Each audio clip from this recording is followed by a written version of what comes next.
दोस्तों नमस्कार। Learning by AP sir YouTube channel में आपका स्वागत है।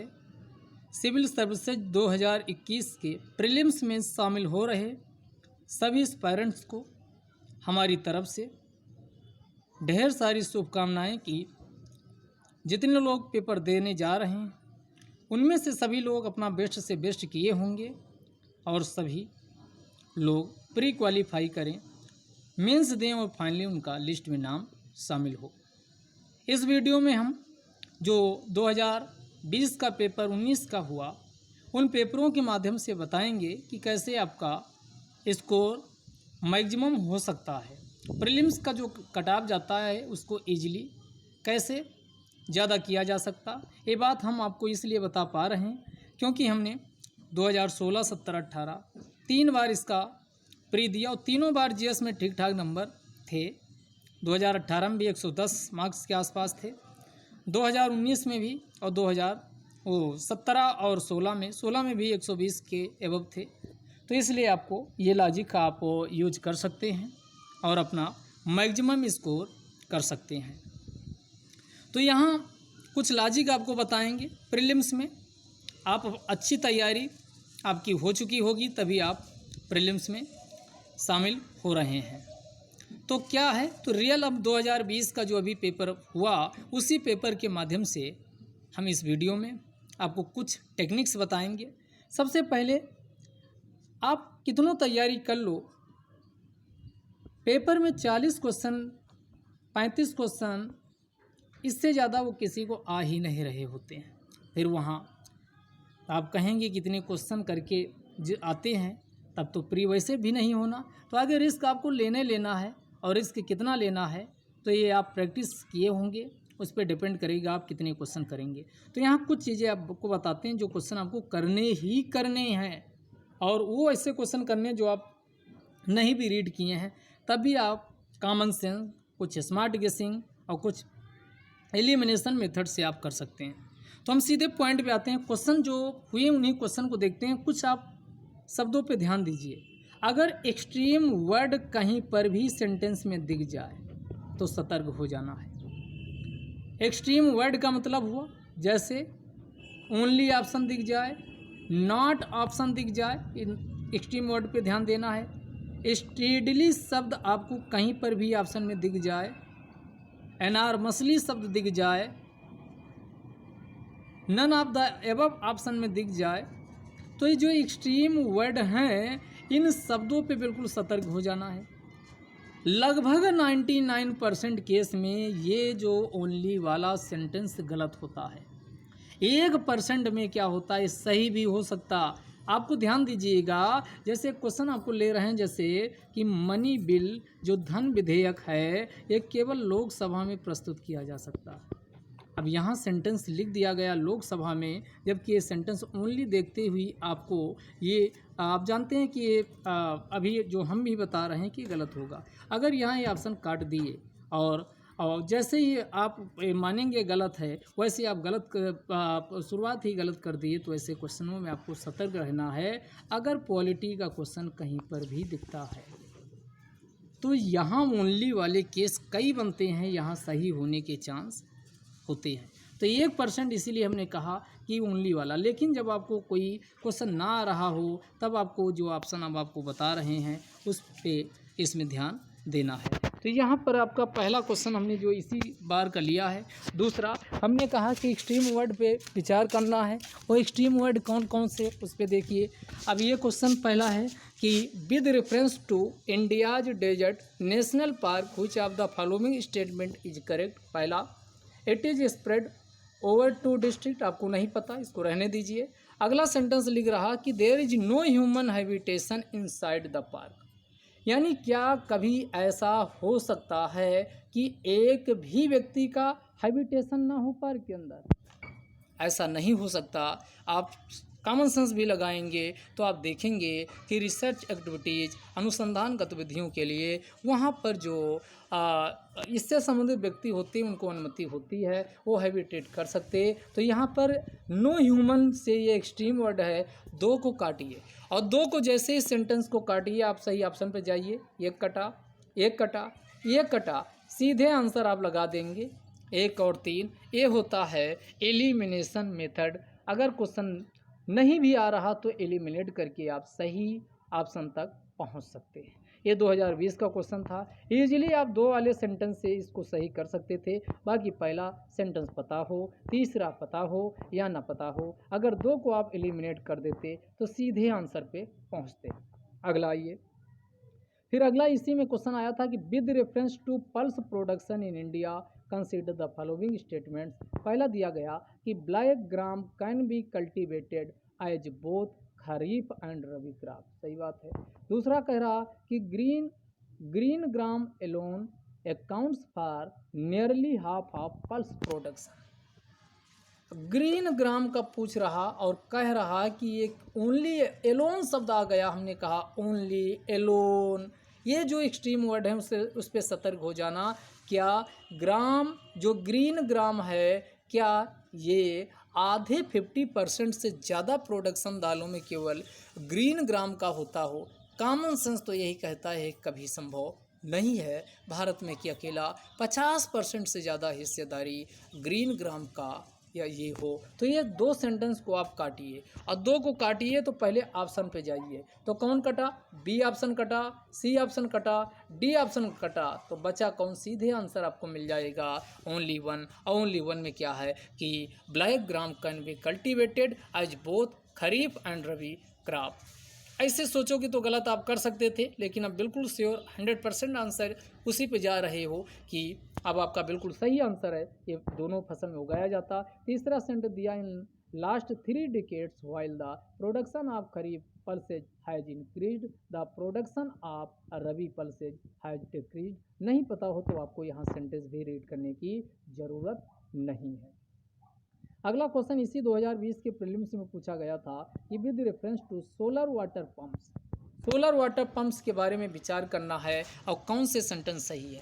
Solar power can be used for running surface pumps. जो रनिंग सरफेस पंप्स हैं, अगर एक चीज़ और बताए, टेक्नोलॉजी वाला कोई क्वेश्चन यूजेज का पूछा जाता है तो आंख बंद करके ऑल ऑफ द अबव लगा देना, ऑल ऑफ द अबव, और उसका यूज उसमें ऐसे सेंटेंस डालेगा जो कभी नॉर्मली मैगजीन में आप रीड नहीं किए हैं या उसको नहीं समझे हैं या नहीं आप देखे हैं तब भी, क्योंकि आप उस यूज को नहीं जानते। तो उस आधार पे अगर यूजेज ऑफ टेक्नोलॉजी पूछा जाए तो कई जगह जो यूज उसमें कहेगा इसका ना यहाँ यूज नहीं हो सकता, तो हो सकता उसको काटना है। और ये अगर पूछा जाए कि इन एरिया दिए गए क्या इस टेक्नोलॉजी का ये यूज किया जा सकता, तो ऐसे क्वेश्चन आपको श्योर करना है और इसका पर 100% answer all of the above होता जब टेक्नोलॉजी का यूजेज पूछा जाए। उसमें ज़्यादा दिमाग नहीं लगाना है। तो इसमें क्या होगा कि ये पहला वाला तो ठीक लिखा, आगे लिखा नॉट फॉर सबमर्सिबल पंप जो रनिंग सरफेस पंप्स के लिए यूज होगा सोलर पावर। तो क्या उस सोलर पावर पंप्स का यूज क्या समरसिबल पंप्स के लिए नहीं हो सकता है? सीधे सीधे गलत है, तो यहाँ ये काट दीजिए। दूसरा का रहा solar power can be used for running centrifugal pumps and not the ones with piston, ये तो यहाँ पर भी आपका नॉट लगा, तो यहाँ भी काट दीजिए। तो इसका आंसर सही क्या बनेगा? नाइदर 1 नॉट 2, यानी डी आंसर बिल्कुल सही होगा और इसके अलावा और आंसर हो ही नहीं सकता। अगला पूछ रहा in the context of India which of the following is are considered to be practice of eco friendly agriculture. तो यहाँ ये मज़ेदार ऐसे क्वेश्चन तो आंख बंद करके आप करिए, जहाँ यूजेज आ जा समझो आपका छक्का लगने वाला है, आपके पक्ष में वो क्वेश्चन आ चुका है, तुरंत आप ऐसे करिए, आप जानते हो या ना जानते हो। टेक्नोलॉजी की यूजेज वाले आप टेक्नोलॉजी को पढ़ने की ज़रूरत नहीं है, कॉमन सेंस लगाइए, क्वेश्चन को सॉल्व करिए, आगे बढ़िए। क्रॉप डाइवर्सिफिकेशन बिल्कुल है, एक ही फसल आप मोनोकल्चर उगाओगे तो उससे क्या होगा, यानी डाइवर्सिटी नष्ट होती। यहाँ इको फ्रेंडली पूछ रहा तो ये होगा। लेग्यूम इंटेंसिफिकेशन ये तो बिल्कुल होता है, तो ये भी होगा। वर्टिकल फार्मिंग, वर्टिकल का मतलब हुआ क्षैतिज, वर्टिकल लंबवत, एक होता हॉरिजॉन्टल। तो ये वर्टिकल, ये फसलें अगर वर्टिकली ऐसे उगाई जाती तो वर्टिकल फार्मिंग, ये भी होगा। अब यहाँ कंफ्यूज हो सकते थे, ये टेंसियोमीटर यूज लिखा इससे, तो हमने कहा जब ऐसा भी आ जाए तो आप इसके बारे में नहीं जानते लेकिन इसका भी यूज होता होगा। तो ऐसे क्वेश्चनों में आपको कुछ नहीं करना, ऑल ऑफ द अबव लगाना है, और जैसे ही ऑल ऑफ द अबव लगाओगे 1 2 3 4 वैसे बिल्कुल सही आंसर जाएगा। इसका आंसर डी होगा। नहीं आता लेकिन क्वेश्चन कर लिए। With reference to Indian elephants consider the following statement. पहला करा the leader of an elephant group is a female. जितने भी आपका हाथी होते हैं उसका जो नेतृत्व करता होता है वो फीमेल होता है। बात सही है गलत? The maximum gestation period can be, यानी 22 मंथ इसका जेस्टेशन पीरियड होता। An elephant can normally go on calving till the age of 40 years only. Common sense लगा, यहाँ ओनली लग चुका। नहीं पता तो 3 को ये निपटाइए, और 3 को निपटाइए तो ऑप्शन जहाँ जहाँ देखिए एक ये कटा एक ये कटा।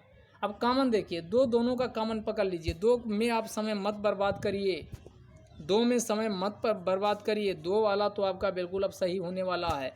अब सीधे क्वेश्चन 4 पे जाइए। Among the states in India the highest elephant population in Kerala. आपको पता है सबसे ज़्यादा हाथियों की संख्या कर्नाटक है, नॉट केरला। तो 4 को भी काटिए, तो 4 को काटोगे ये भी कट गया, ये भी कट गया।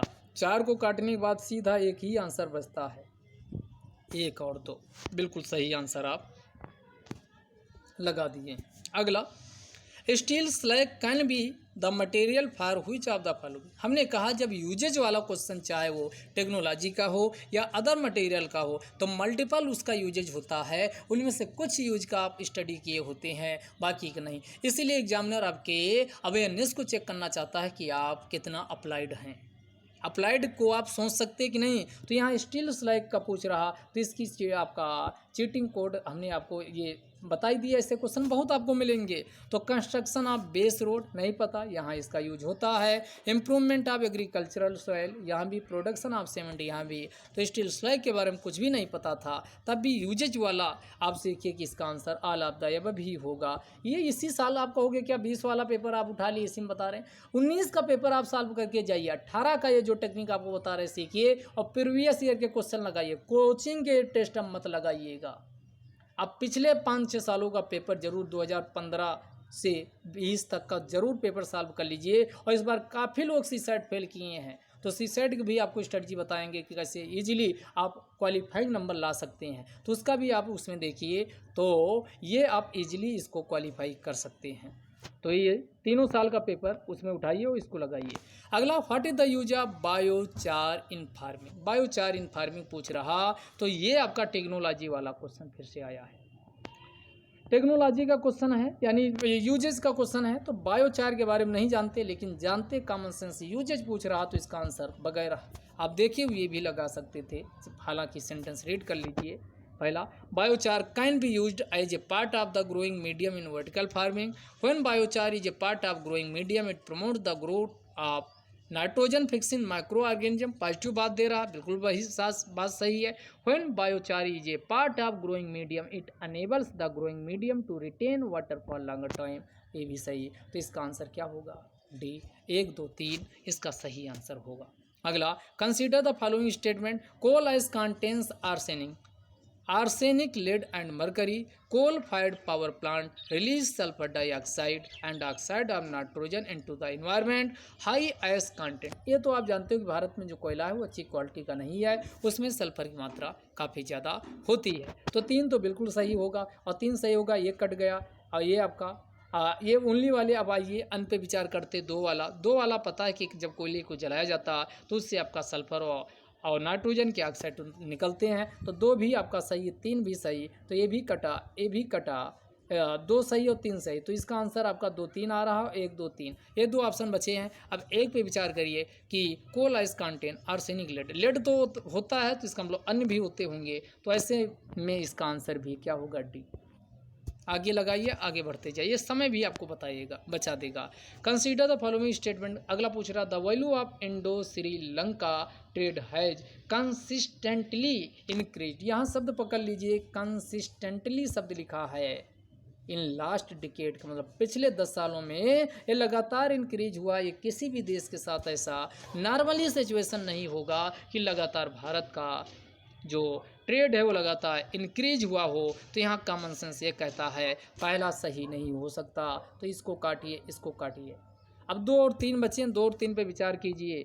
2 और 3, 2 कह रहा textile and textile articles constitute an important item of trade between India and Bangladesh. आपको पता है सबसे ज़्यादा जो टेक्सटाइल का वो बांग्लादेश पूरे विश्व में हावी है, तो इसके साथ ज़रूर क्या होंगे, इंडिया और बांग्लादेश के बीच इम्पॉर्टेंट ये ट्रेड इसका ज़रूर होता होगा। ये नॉर्मल कॉमन सेंस का क्वेश्चन है तो बिल्कुल सही होगा। अब ये लास्ट वाले से देख लीजिए, last 5 years Nepal has been the largest trading partner of India in South Asia. ये चूँकि स्पेसिफिक क्वेश्चन है, नॉर्मली आपका नेपाल का इतना ट्रेड नहीं होता कि वो सार्क देशों में, साउथ एशिया में वो लार्जेस्ट पार्टनर बन जाए, तो 3 वैसे काट देंगे और नॉर्मली इसका आंसर क्या हो जाएगा, सेकंड वाला बिल्कुल बात सही है। अगला पूछ रहा, under the Kisan credit card scheme short term credit support is given to farmers for which of the following purposes. Short term वाला दिया जा रहा है, और शॉर्ट टर्म में देखिए working capital for maintenance of farm assets, purchase of combine harvester, tractors and mini trucks. अब जाहिर सी बात है, कोई ट्रक खरीद रहा है, इस सेंटेंस को पकड़ लीजिए, तो ये तो है नहीं कि एक 5,000 में ट्रैक्टर मिल जाएगा, ट्रक्स मिल जाएगा। इसको खरीदने के लिए ज़्यादा पूंजी की चाहिए, और पूंजी वो आपकी यानी शॉर्ट टर्म की नहीं होगी, तो 2 वाला ये शॉर्ट टर्म में नहीं आएगा। कॉमन सेंस लगाते हो, 2 जहाँ जहाँ देखिए उसको निपाटते चलिए, तो यहाँ कटा, 2 यहाँ कटा, 2 यहाँ कटा, तो आंसर सीधे आया डी।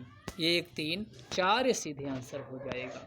अगला, कंसीडर द फॉलोइंग स्टेटमेंट, इसमें देखिए, in the case of all cereals pulses and oil seeds, the procurement at minimum support price MSP is unlimited in any state UT of India। Unlimited, यहाँ unlimited extreme word लग गया, extreme word लग गया तो इसको काटिए और इसको काटिए, तो ये आपका ए भी ऑप्शन कटा, और आपका ऑप्शन कौन गया, सी कटा, या तो बी होगा या डी होगा, यानी 50-50 का चांस है। दूसरा वाला देखिए, in the case of cereals and pulses the MSP is fixed in any state UT at a level to which the market price will never rise। अब यहाँ बिल नेवर एक्सट्रीम शब्द लग गया कि वो कभी इंक्रीज नहीं हो सकती, सरकार के लिए ऐसा फिक्स्ड कर दिया जाए, तो ये यहाँ पर एक्सट्रीम वर्ड ये भी गलत है, तो ये सरकार चाहे तो कर सकती है, तो इसका आंसर क्या हो जाएगा, डी। 1 और 2, ना तो 1 ना तो 2, दोनों गलत हैं। अगला पूछ रहा, with reference to the international trade of India at present which of the following statement is are correct. India's merchandise export are less than it merchandise import. Bharat का जितना मर्केंडाइज निर्यात होता है वो लेस है आयात की तुलना में। इंडियाज को नहीं पता, आगे देखते हैं। India's imports of iron and steel, chemicals, fertilizers and machinery have increased in recent years. Have decrease, घटा है, पिछले हाल ही में घटा है, इंपोर्ट घटा है भारत का आयरन और स्टील, केमिकल, फर्टिलाइजर, मशीनरी का, तो ये आपको लग रहा है रिसेंट एक घटा है, तो नॉर्मली सिचुएशन आपको क्या लगेगा, इतनी जल्दी घटने वाला, रिसेंट एक घट जाए ये तो संभव नहीं है, भारत इतना भी आत्मनिर्भर नहीं बन गया, तो ये 2 वाला क्या हो जाएगा, ये गलत हो जाएगा, और 2 को निपटते चलिए, तो ये कटा, ये कटा, अब बचा कौन, 3 और 1, तो 1 3 4, 1 वाला देख लिए। 4 देखिए, India suffers from an overall trade current account deficit, यानी इसमें इंडिया का ट्रेड करंट अकाउंट डेफिसिट अभी भी है, तो इसका आंसर 4 भी सही, तो इसका आंसर हो जाएगा 1 3 4, ये बिल्कुल सही होगा। अगला क्वेश्चन पूछ रहा, ये टेक्नोलॉजी का यूजेज पूछ रहा, तो आप क्वेश्चन ही देखते ही मार देंगे कि आंसर क्या होने वाला है, डी। टेक्नोलॉजी का यूजेज आए तो ज़्यादा दिमाग नहीं लगाना है। Genetic changes can be introduced in the cells that produce eggs or sperms of a respective, sorry माफ़ कीजिएगा, प्रॉस्पेक्टिव पेरेंट। कह रहा genetic changes can be introduced in the cells that produce eggs or sperms of a prospective parent, बिल्कुल बात सही है। A person genome can be edited before the birth at the early embryonic stage, ये भी सही है। Human induced pluripotent stem cells can be injected into the embryo of A pig, ये भी हो सकता, तो यहाँ पर यूजेज पूछ रहा, आपको नॉर्मल आप कॉमन सेंस लगा के सोचेंगे कि human induced pluripotent stem cell can be injected into embryo, आप पे ये नहीं हो सकता। लेकिन जैसे ही सोचेंगे आप गलत सोच रहे हैं, तो इसका आंसर क्या हो जाएगा? यहाँ यूजेज है तो ये आपका कैन बी शब्द लगा है, अगर होता है तब ये कैन भी लगा, तो इसका आंसर क्या हो जाएगा? यहाँ पर डी हो जाएगा। 1 2 3 तीनों सही है। With reference to carbon nanotubes consider the following. अब ये आपका ये इसमें देखिए क्या क्या पूछ रहा है। दे कैन बी यूज पूछ रहा, तो सोचना ही नहीं है। They can be used as carriers of drugs and antigens in human body nanotube का, तो बिल्कुल बात सही है। They can be made into artificial blood capillaries for a injured part of human body. They can be used in biochemical sensors. Carbon nanotubes are biodegradable. तो इसमें आपको answer छांटना है। तो 1 भी सही, 2 भी सही, 3 भी सही। चौथा स्टेटमेंट क्या कह रहा है? 1 2 3 ऑप्शन देखोगे 1 2 3 किसी ऑप्शन में नहीं है, तो जाहिर सी बात है चौथा वाला आप कंफ्यूज हो सकते थे कि कहीं ये नॉन बायोडिग्रेडेबल तो नहीं है, लेकिन बायोडिग्रेडेबल है, क्योंकि 1 2 3 आपको यूजेज पता हो गए। वैसे भी यूजेज पूछा जाए तो ज़्यादा दिमाग नहीं लगाना, all of the above technology के यूजेज में लगा देना है। तो इसका आंसर 1 2 3 4 होगा। फिर अगला भी आपका पूछ रहा सक्सेसफुली कैरीड आउट, ये इसका भी ड्रोन्स का यूज पूछ रहा। ड्रोन्स का यूज कहाँ कहाँ हो सकता, तो आपको एरिया हमने अभी बताया, कुछ एरिया आप जानते हो, बाकी इसीलिए जानबूझ के ज़्यादा यूजेज में ऑप्शन डालता है कि आप ऐसे काट दो और क्वेश्चन गलत कर दो। Spraying pesticide on a crop field, ये बिल्कुल किया जाता। Inspecting the craters of active volcanoes, वहाँ भी हो सकता।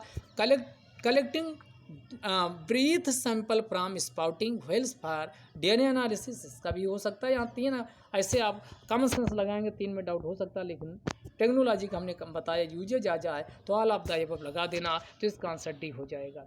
अगला पूछ रहा कि what is the important of using pneumococcal conjugate vaccine in India. These vaccines are effective against pneumonia as well as meningitis and sepsis। अगला dependence on antibiotics that are not effective against drug resistant bacteria can be reduce. These vaccines have no side effect. यहाँ जाइए, क्या ऐसी कोई vaccine है भी कोई corona कहे कोई साइड इफेक्ट नहीं, तो क्या ऐसा हो सकता कि बिल्कुल कोई साइड इफेक्ट ना हो? नॉर्मली आप कॉमन सेंस से ओवरऑल सोचेंगे तो ऐसा संभव ही नहीं हो कि किसी वैक्सीन का कोई साइड इफेक्ट ना हो। तो ये 3 काटिए, और जैसे ही 3 काटेंगे तो आपका ये कटा, अब आपका बचा ओनली 1 व 2 पे विचार कीजिए। Dependence on antibiotics that are not effective against drug resistant bacteria can be reduce, ये भी बात बिल्कुल सही है। तो इसका आंसर क्या हो जाएगा? 1 और 2। तो एक कॉमन सेंस के आधार पर इस क्वेश्चन को भी कर सकते थे। अगला पूछ रहा which of the following are the reasons factors for exposure to benzene pollution. किस वजह से पॉल्यूशन होता, अगर नहीं पता हो तो ऐसे मामलों में हमने कहा एक ही ऑप्शन बचता है कि जय Shri Ram, all of the above लगाइए, आगे बढ़िए। तो बेंजीन पॉल्यूशन की वजह से ऑटोमोबाइल एग्जॉस्ट यहाँ से निकलता है, उसके बाद बेंजीन पॉल्यूशन यहाँ से निकलता, टोबैको स्मोक से भी बेंजीन ही है, वुड बर्निंग से भी कुछ मात्रा बेंजीन की, यूजिंग वार्निश्ड वुडन फर्नीचर यहाँ से भी, using products made of urethane यहाँ से भी। तो इसका आंसर हो जाएगा 1 2 3 4 सभी, इसका आंसर हो जाएगा। अगला है with the present state of development artificial intelligence can effectively do which of the following, यानी AI जिसे कहा जाता है उसका यूज कहाँ कहाँ हो सकता। इसमें यूजेज में आपको सोचना नहीं है, पहले आंसर लगाना फिर स्टेटमेंट आप रीड करोगे, समय बच जाए तब भी इसमें लगाइए। यूजेज पूछा तो ऑल ऑफ द अबव होगा। Bring down electricity consumption in industrial unit, बिल्कुल बात सही। Create meaningful short story and songs, disease diagnosis, text to speech conversion, wireless transmission of electric energy. तो इसका आंसर बताइए डी होगा। ब्लॉकचेन टेक्नोलॉजी का पूछ रहा यूजेज कहाँ कहाँ। It is a public ledger that everyone can inspect but which no single user controls. The structure and design of blockchain is such that all the data in it are about cryptocurrency only। यहाँ only extreme शब्द लगा 2, और जैसे ही 2 लगा निपाटिए, जहाँ जहाँ 2 दिखे तो ऑप्शन ए भी कटा, एक दोनों में कॉमन है तो सही होगा ही। अब 3 पे विचार कर लेना है सही है गलत। तो 3 पे देखिए, application that depend on basic features of blockchain can be developed without any any bodies permission, यानी किसी की, इसीलिए आपकी ये ब्लॉकचेन कहा जाता है क्योंकि इसमें किसी का कोई कंट्रोल या किसी का कोई इसमें इंटरफ्रेंस नहीं होता। तो ये 3 बिल्कुल सही है, तो इसका आंसर क्या आपका डी बिल्कुल सही होगा।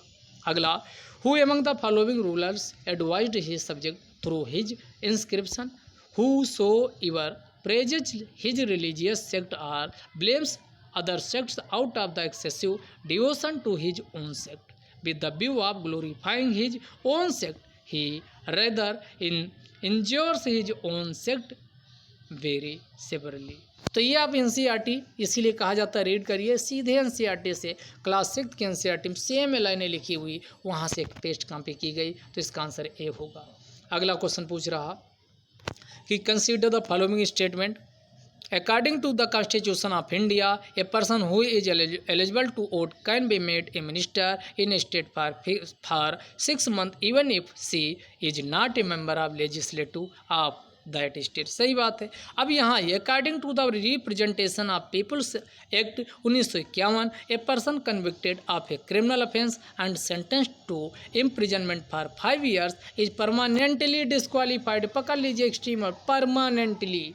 क्या ऐसा कभी हो सकता है कि कोई व्यक्ति कोई सज़ा पाया है 5 साल से ज़्यादा, उसको पूरी ज़िंदगी भर डिस्क्वालीफाइड करा दिया जाए? नहीं। तो यहाँ इसको काटिए, जैसे इसको काटोगे पहला वाला सेंटेंस बिल्कुल सही है, आपका आंसर मिल जाएगा ओनली 1। अगला क्वेश्चन पूछ रहा है कि consider the following statement, Aadhaar Meta data can not be stored for more than 3 months। नहीं पता हमको, रहने दीजिए। State can not enter into any contract with private corporation for sharing of Aadhaar data. Aadhaar is mandatory for obtaining insurance product. आधार आप supreme court का judgement यहाँ याद कीजिए, और यहाँ मैंडेटरी एक्सट्रीम वर्ड मिल गया, मैंडेटरी किया गया, नो मैंडेटरी नहीं है ये इंश्योरेंस प्रोडक्ट या इंश्योरेंस करवाओ तो वहाँ केवल वेलफेयर स्कीम्स के लिए किया गया। वैसे नॉर्मली भी आपका इंश्योरेंस में ये आप सोचेंगे तो ये आधार को कंपलसरी, आधार को लेकर इतना बवाला मचा, ये नहीं किया जा सकता। और 3 को काटेंगे, ये कटा, एक कटा, बचा कौन, यानी दोनों में कॉमन 4 है, 4 को रीड नहीं करना, 2 को रीड करिए। 2 क्या लिख रहा है कि state can not inter into any contract with private, ये आपकी निजता या आपकी सिक्योरिटी की बात करता है, पॉजिटिव सेंटेंस है तो ये सही होगा। तो 2 वाला बिल्कुल सही है, तो इसका आंसर क्या हो जाएगा, बी वाला बिल्कुल सही आंसर होगा। अगला कह रहा, other than the fundamental rights which of the following part of the constitution of India reflects the principles and the provision of universal declaration of human rights 1948 में मानव अधिकार पर सार्वभौमिक उद्घोषणा की गई। उसी में बताना है कि भारत का जो कॉन्स्टिट्यूशन है कौन से ऐसे पार्ट हैं जो रिफ्लेक्ट करते हैं जो 1948। तो आप 1948 बहुत ब्रॉड है, नहीं भी रीड किए तभी कॉमन सेंस आपका यही कहता है कि भारत का दर्शन क्या है, वो आपका फिलॉसफी प्रेम्बल है। तो प्रेम्बल में जरूर वो बातें न्याय, स्वतंत्रता, समानता सब होगा। कल्याणकारी राज्य न्याय वाय तो डीपीएस में भी होगा। फंडामेंटल ड्यूटी की बात किया जाए तो फंडामेंटल ड्यूटी में भी बच्चों की शिक्षा, तो एक आध पॉइंट वहाँ होगा ही। पर्यावरण की बात है फंडामेंटल, तो ऐसे में आपको ऑल ऑफ द अबव पे जाना चाहिए, और जैसे ही जाएंगे वैसे सही आंसर होगा। इसका आंसर डी होगा, 1 2 3 बिल्कुल सही है। अगला, which of the following are the most likely placed to find the musk deer in its natural habitat. Musk deer का पूछ रहा है कि कहाँ प्राकृतिक अवस्था में पाया जाएगा। तो यहाँ एक ऑप्शन देखिए, मानस नेशनल पार्क, ये कहाँ है, काजीरंगा मानस असम। और असम में काजीरंगा एक सिंगी गैंडे के लिए सब वहाँ फेमस हैं। तो ये 4 को तो बिल्कुल काट सकते थे, ये कटा 4, उसके बाद आपका क्या कटा, ये कटा, और 3 दोनों में क्या है, कॉमन है, तो 3 कॉमन पे जाइए। गंगोत्री नेशनल पार्क, ये कहाँ, गंगोत्री किशनपुर, ये तो आपका दोनों ऑप्शन बचे उसमें होगा ही होगा। और ये गंगोत्री नेशनल पार्क ये आपका तराई का क्षेत्र है, वहाँ पर मस्क डियर तो पाया ही जाएगा। तो ये गंगोत्री उत्तराखंड वाला, तो इसका आंसर सीधे आप आंसर पे पहुँच सकते थे 2 और 3, और 2 और 3 आपका बी आंसर बिल्कुल सही है। अगला, with reference to the cultural history of India. असल में क्वेश्चन क्लास 6 के एनसीईआरटी से बनाया गया, लेकिन इसमें देखो लॉजिक लगा के आप कैसे कर सकते थे। परिवर्जक नहीं पता हमको, रहने दीजिए। श्रमण लेकिन पता, जो श्रमण भिक्षु शामिल होता था मठ में शुरुआत स्तर पे, उसको क्या श्रमण कहा जाता था। जो भी यहाँ पुजारी दिया गया तो 2 तो नहीं हो सकता, और 2 नहीं हो सकता, जहाँ जहाँ 2 दिखे काटिए। ये ऑप्शन गया, ए गया, ए गया, बाकी नहीं भी पता, सीधे आंसर पे आप पहुंच जाते। इसका आंसर बी यानी ये होगा। तो ये टोटल हमने आपके सामने क्वेश्चन 25-26 क्वेश्चन जो लिए हैं, यानी इस प्रकार आप 25 क्वेश्चन आप बिल्कुल कॉमन सेंस लगा के कुछ भी अध्ययन नहीं किए हैं तो आप कर ले जाएंगे, और नॉलेज के आधार पे आप कितने क्वेश्चन कर सकते हैं। 30 ही एवरेज आन मान लेते हैं, 30 क्वेश्चन जो आपको बिल्कुल आ रहे होंगे वो क्वेश्चन कर दीजिए, 25 ये कर दीजिए, कुछ और क्वेश्चन आप करेंगे उसके भी सही होंगे। तो ये आप 30 क्वेश्चन वैसे कर लिए जो बिल्कुल सही वाले, 25 क्वेश्चन एक कर लिए, तो टोटल आपको बन गया 55, और 2 से मल्टीप्लाई कीजिए और कितना ये बन जाएगा, ये बन जाएगा 110 नंबर। 110 में मान लेते एक दो क्वेश्चन गलत भी हो गया तो आप 100 प्लस रहेंगे। इस बार जनरल की कटाव कितनी गई, तो ये 92, इस बार जनरल की कटाव गई 91 पॉइंट समथिंग गई है। ये जनरल की कटाव है दोस्तों। अब आप सोचिए कि आईएएस का प्री आप अपने अंदर से डर निकाल दीजिए, और जो ये आपको स्ट्रेटजी बनाए इस पे आप काम करिए। अभी 2 दिन प्रैक्टिस कर लीजिए 4 सेटों का, जो प्रीवियस ईयर का, ज़रूर आपके नंबर में उछाल देखने को मिलेगा, और आप ज़रूर अपना 100 प्लस स्कोर ईजिली कर सकते हैं।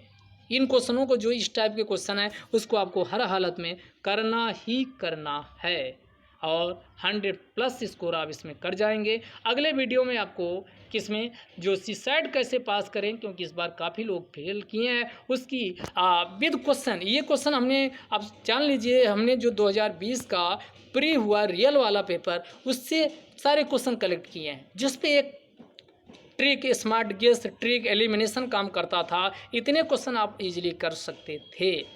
बाकी तो आप कॉमन सेंस अपना ज्ञान उसका लगा के आप करेंगे ही करेंगे। इजीली आप 60 क्वेश्चन 120 बहुत आसानी से आईएएस में लाया जा सकता है।